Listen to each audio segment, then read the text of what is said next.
together become a part of the European family. With such words, Maia Sandu addressed the citizens of the country on the air of local TV channels. The president of Moldova called on people to gather on April the 21st in the center of Chisinau to support European integration. Time has shown that we have chosen the right path, and those who dreamed of destabilization the situation in Moldova failed, but the money continues to come from them. Some see what is happening in Ukraine and rejoice at the crimes. These people who traded their country are ready to raise our villages and cities to the ground in order to return the power. A group of thieves who are paid dirty money have made it their goal to interfere with our European path, our path to peace and prosperity. The president of Moldova recalled that protests organized by the pro-Russian Shore Party had previously taken place in Chisinau, but despite opposition attempts to impose Russian influence, Moldovans do not support these actions.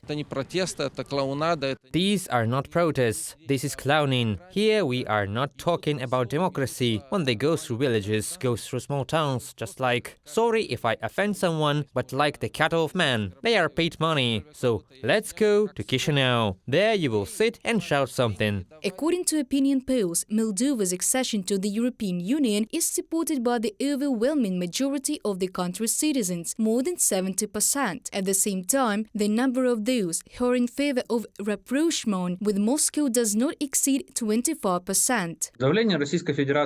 The pressure from the Russian Federation is indeed very high. It has intensified through hybrid warfare methods directed against Moldova in recent months, and therefore it is really very important to show the support of citizens to the pro-European cause of Moldova. Romania will provide all necessary support to Moldova. This decision was made by the Romanian Supreme Council of National Defense on April the 11th. Among the main topics of the meeting of the Romanian Security Council are security in the Black Sea region, as well as Russian interference in the democratic process of Moldova. Members of the Security Council supported Chisinau in countering hybrid challenges and fighting misinformation from Moscow.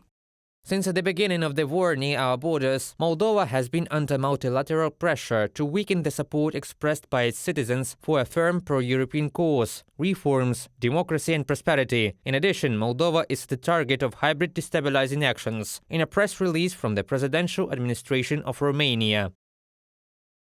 Earlier, NATO Deputy Secretary General Mircea Joane invited Chisinau to cooperate with alliance. Moldova will also receive $750,000 from NATO funds to strengthen the country's defense system. At present, the majority of citizens do not support Moldova's accession to the North Atlantic Alliance. According to recent opinion polls, about 60% of respondents are against joining the bloc and only 30% are in favor. According to Maia Sandu, the fear of Moldovan citizens about NATO membership is the result of Russian propaganda. There is a NATO office in Chisinau, and they made efforts to explain what the organization is and what NATO cooperation with Moldova means, but these efforts were insignificant compared to Russian propaganda that spreads fakes about the bloc. We must first fight disinformation, especially in the case of neutrality.